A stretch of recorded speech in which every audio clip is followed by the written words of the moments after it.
Let's see if I can do this. Good. The mechanism gave way in the first try, but the card is trashed. For my sake, I hope that guy outside never finds out about this.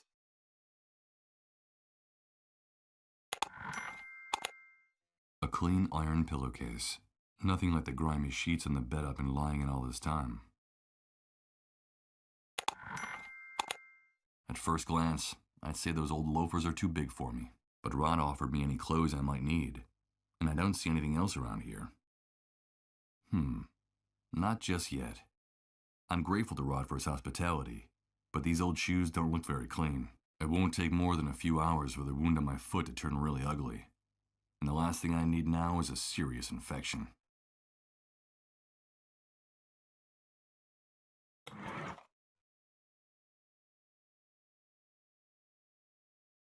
Why change the sheets?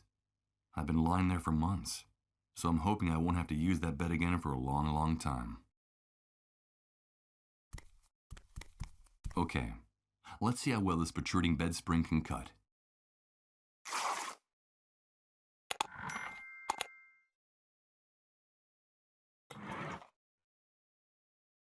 I'll use a little of what's in the bottle to soak the bandages.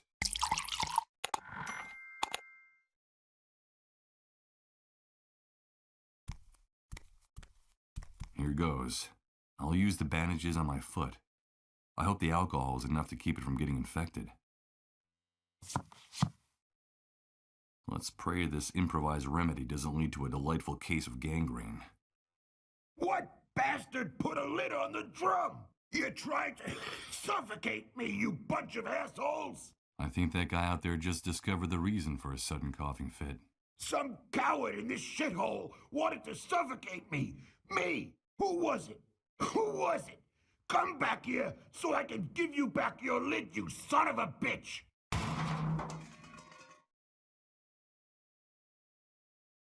Did you hear that noise, Rod? What's going on out there? I don't know. I'll go have a look. I think it's that poor drunk who's always hanging around the trailer. He's kicking up a fuss again. It's a good thing poor Colin can't hear his insults. Don't ever say anything like that again, Rod. I'm sorry, honey. I wasn't thinking.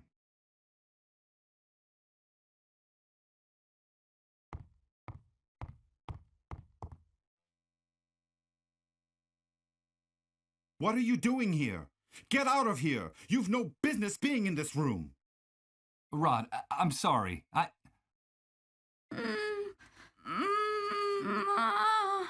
But what's going on? Get out of here, Michael! You didn't see anything, understood? Out! Out!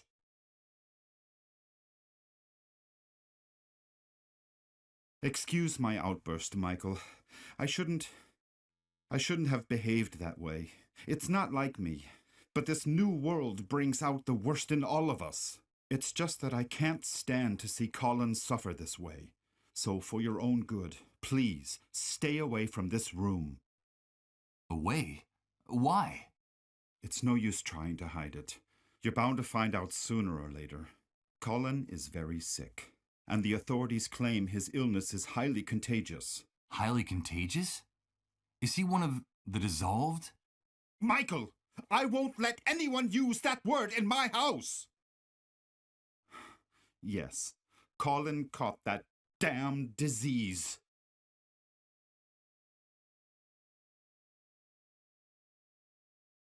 And what exactly does the disease consist of? I don't know, Michael. No one really does. The only news is what the army brings us. They say the disease is highly contagious, and it's our duty to turn over all victims to the cleanup brigades. But no one has ever come back after being carried off in one of those ambulances. No one.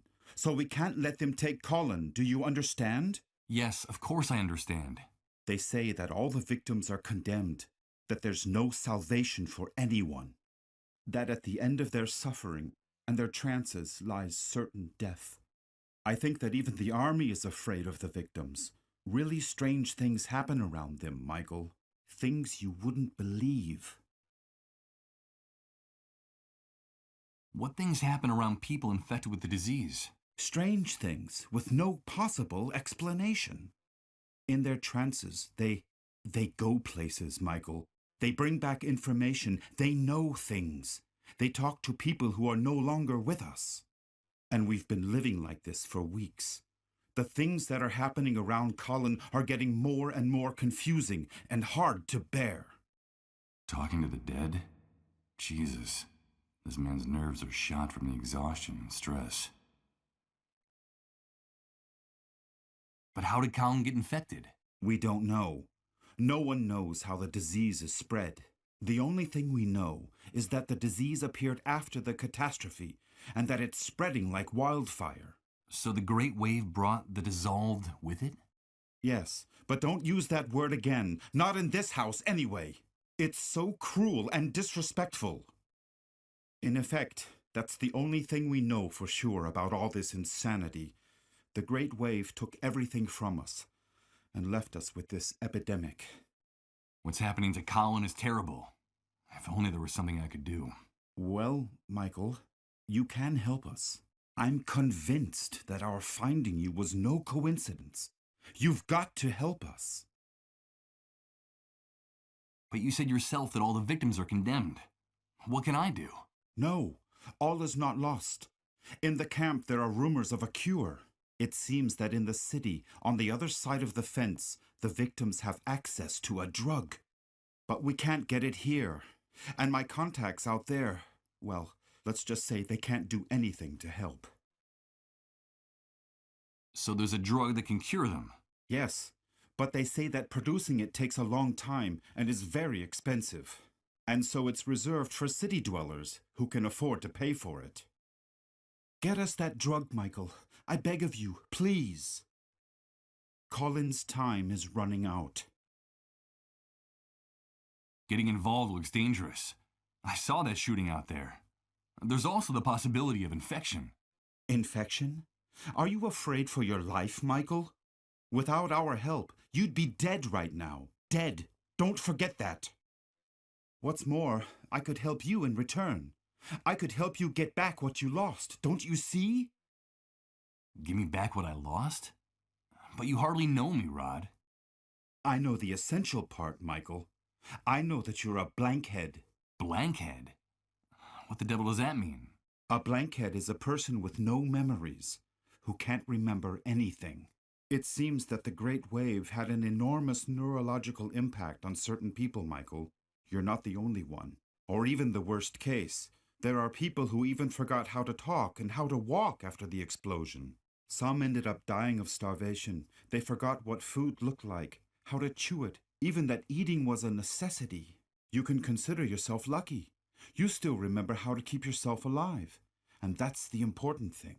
The natural recovery process is slow. It can take months, if at all. Listen to me, Michael. A man without memories is just a shadow. Or even worse, he's nobody. I still have some contacts out there. I was an important man in the municipal government. I could trace your name, your data in public records, your fingerprints. I could restore your whole life in the blink of an eye. But please, help us. I'm grateful for your help, Rod, and for everything you people have done for me. But listen to me, Michael. We know that it's possible that our son is condemned to die. In fact, my wife and I have everything prepared for when he leaves us. Our child is the only thing that keeps us holding on in the new world. Nothing would have any meaning for us without him. So if there is even the slightest chance of saving him, we are prepared to do whatever it takes. Please, Michael, help us.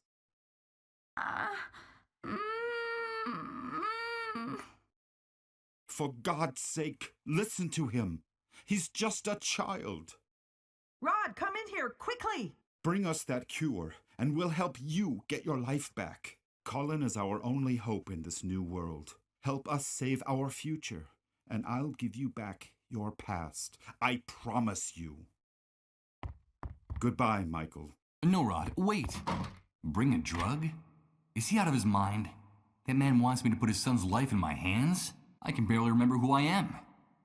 When I probably wouldn't last more than a few hours out there. But Rod was right. A man without a past is nothing more than a shadow. He offered to help me get my life back, my memories. So if I want answers, I have only one possible course of action. to get that drug.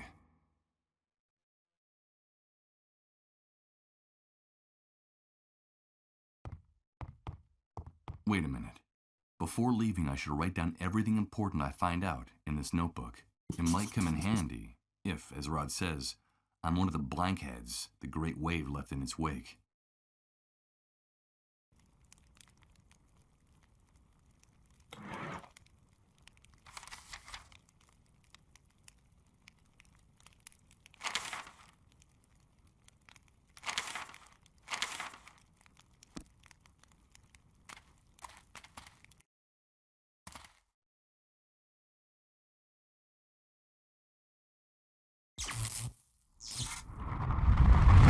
Damn it! What's going on? It's amazing. Everything's changing again. Everything. Everything is mutating, and I haven't even moved. I don't understand. I don't understand anything. A quick glance at these tents is enough to make you realize how forsaken these poor people are, confined against their will inside the camp. It's the enormous fence around the perimeter of the camp, with surveillance from the towers and on the ground. This barbed wire fence intensifies the feeling of claustrophobia in here, making it even more suffocating.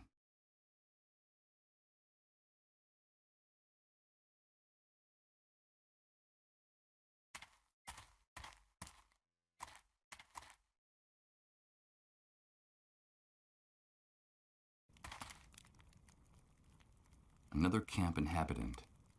He seems quite elderly. What's he doing here all by himself? Hello. Hello, son. Would you like to get a little closer to the fire? Thanks, mister. This is a rather isolated part of the camp. What are you doing here? Well, I'm waiting. That's all. Just waiting. You're waiting. And what is it you're waiting for exactly? Nothing in particular. The usual. For the fire to go out, for sunrise, for it to get cold again. I'm waiting for something to change, or for everything to stay as it is. I'm just waiting. You're too young to understand.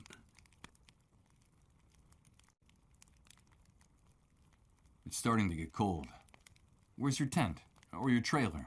Yes, I had a tent once. They issued me one when I decided to enter the refugee camp after the Great Wave.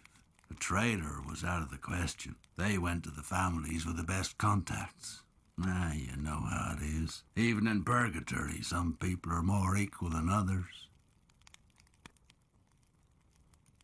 You say that you decided to enter the camp. Does that mean that people weren't forced to come here? Oh, no. Of course not. Why would they have to force us? The catastrophe hit the city hard.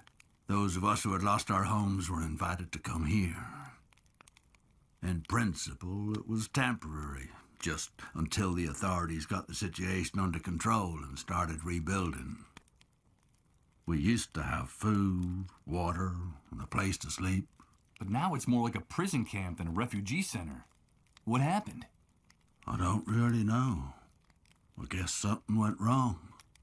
The new housing they promised us never got built. And in the end, the army ceased control of the camp. The food ran out, and then the water supply. Nobody bothered to replace them. Seems like our lives didn't matter anymore. I see. In time, things in here started to get very ugly. There were riots, uprisings, and the army decided to close the gates of the camp without any notice. One day they decided that no one could enter or leave here. Well, actually, people still could. Enter, that is. Now, this is where anyone who gets in the way in the city ends up. Or anyone they don't know what to do with. So, this has turned into something like a concentration camp. That's right, son. That's exactly what it is. You know, it's funny. I remember when my father told us about the war in Europe, about all the persecution, deportations, those overcrowded cattle cars. That all sounded to us like an old movie, an old horror movie. And look at us now. I guess some things never change. They just stop being visible for long enough for us to forget about them. And where's your tent now? It was stolen from me a while back. They fetch a good price on the black market now. Stolen? But how could anyone... You seem to be new in the camp, am I right? These things happen nowadays. It's best to take things as they come. The reality of the new world is very simple, son. The soldiers and the moles do whatever they like on this side of the fence, and the hunter and his men run the black market and all the dirty rackets. I suggest you memorize all this. The hunter? I've exchanged a few words with him, but I hardly know him. Yes. The man who protected me during all the shooting. He seems like someone with good connections and some answers. Could he know anything about the drug for treating the dissolved? Do you know where I can find him? You can find him in those barracks at the back. That's his, well, let's say it's his logistics office. Now, the hunter is very dangerous. Watch your step around him and his men. I happened to meet his father when he was young. He was a violent, degenerate son of a bitch. A real asshole. And I'm afraid his son has followed in his footsteps. Let's talk about something else.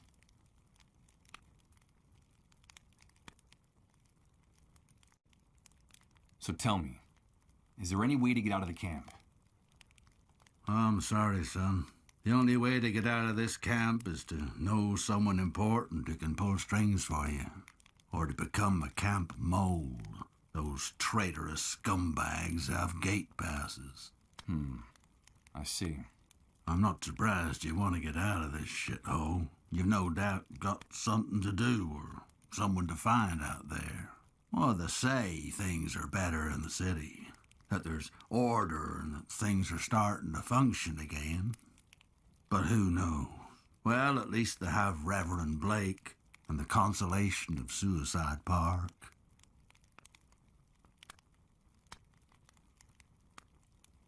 Suicide Park? What's that? Just a song that drifts into the refugee camp from the other side of the fence now and then. And the first dark stars come out to hang from the sky. We could sit and count them together, you and I, when the sun departs from Suicide Park. I'm sure you still have some hopes, some dreams. I'm afraid you're just too young to understand it. Who's Reverend Blake? He's a preacher who sometimes comes from the city to bring us a little comfort. Now, some people make jokes about him, but many of us believe that he's a prophet. You should hear him speak sometime. His words etch themselves deeply into your soul. That's why he has so many followers inside and outside the camp. And what was the extent of the Great Wave's impact? How are things beyond the city?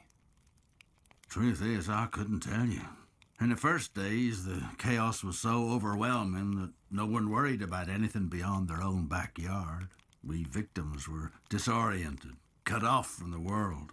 Then I came into the camp and news from far-off places doesn't reach this prison. I'm afraid you'd have to leave here to get the answer to that question.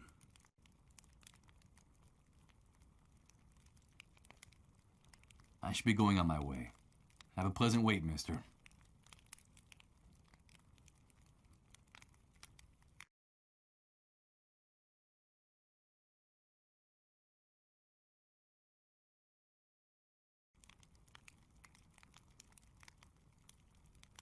Someone placed a bunch of those rusty drums up against the wall. Ugh. They smell like liquor and industrial oil. Oh, Jesus. The cocktail of odors is nauseating.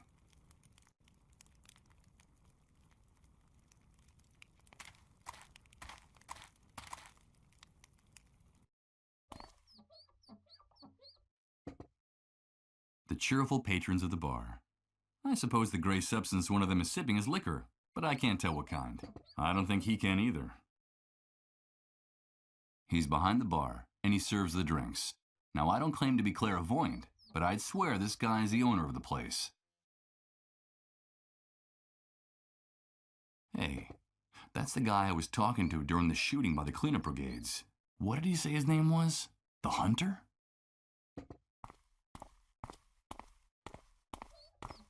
Mike, my friend, it's nice to see you again.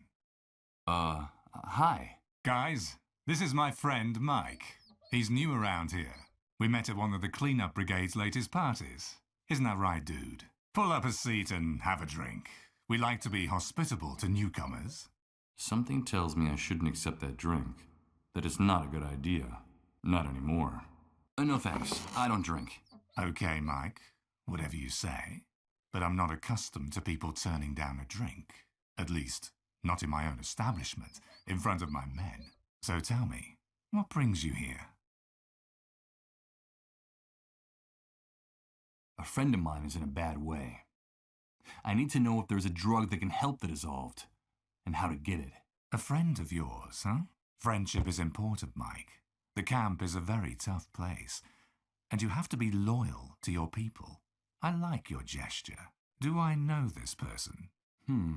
No, I don't think so. I see. Well, look, dude, I've heard something about that cure, but I don't know if it's true or just a camp legend. Sometimes desperation leads to wishful thinking. You know how it is. But if that drug exists, I can think of only one place you'd be able to find it. Where?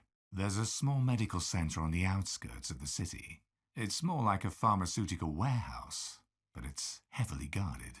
I bet my bottom dollar that's where they keep anything that valuable. Maybe you should take a look at that building, if you can find a way out of this hellhole, that is. And I can't help you with that. You know I like you, dude. Let me give you a piece of advice. Stay away from those untouchables, from the dissolved. They won't bring you anything but trouble. What more can you tell me about the dissolved? Only what the authorities say, and that's all I need to know. The disease is fatal, and they say you can catch it just by breathing next to one of those untouchables. That's why they have to get rid of them as soon as possible. Have you ever seen one of those poor suckers die, dude? No, I haven't. Well, you're lucky, Mike. I don't recommend it. It's a horrible spectacle. It goes something like this. After weeks of drifting in and out of their trances, something happens inside their bodies. Something fails all of a sudden. The pain makes them kick and scream like pigs in a slaughterhouse. Then their flesh begins to melt, to become liquid. Do you understand, Mike? That's why they gave it that name. They literally dissolve. But that's terrible. Those poor people. On the contrary, dude, those bastards spread the plague. It's them or us. Understand? Anyway, you know how it works. The cleanup brigades tend to be more than generous with responsible citizens who help them with their mission of tracking down the dissolved. And can't you get hold of some of that drug for me? I don't get mixed up in things like that, dude. The army has made it very clear. Helping or hiding the dissolved will be severely punished. Not even collaborators are free from reprisals. You saw what happened to that mole. Those pigs are ruthless about this. What are you talking about, those pigs? That's camp slang. The soldiers, the cleanup brigades. The inhabitants of this shithole call anyone with a rifle and a uniform a pig. They can blow your head off right on the spot with impunity. Tell me, why do they call you the Hunter? That's a good question, Mike. You know my real name is Hank, but no one calls me that anymore. Now I'm the Hunter, because I can find you what you want, when you want it. You know, it doesn't matter where it is, how fast it runs, or where it tries to hide. The new world gave me a new name and a new life. A new life? Yeah, a new life. It's hard to explain, dude. But I think in a way, you and I are similar, Mike. That's why I like you. Let me explain it to you. It was the Great Wave. The great wave that changed and purified everything. The old world was a messy, complicated, and unjust place. After the great wave, everything became crystal clear. When all the old laws disappeared, only one rule remained. You gotta do what you gotta do. It's that simple. And that's the universal law that puts each of us in our rightful place. Do you follow me? You gotta do what you gotta do. Sounds like a handy way to justify anything and everything, even the indefensible. Yes, Hank, I follow you perfectly. I knew it. I knew you'd get it straight off, Mike. But don't call me Hank. I told you, that guy died in the Great Wave. I should be going now. Fine, Mike. You're welcome anytime. Remember, dude, here we can get you whatever you need. No questions asked.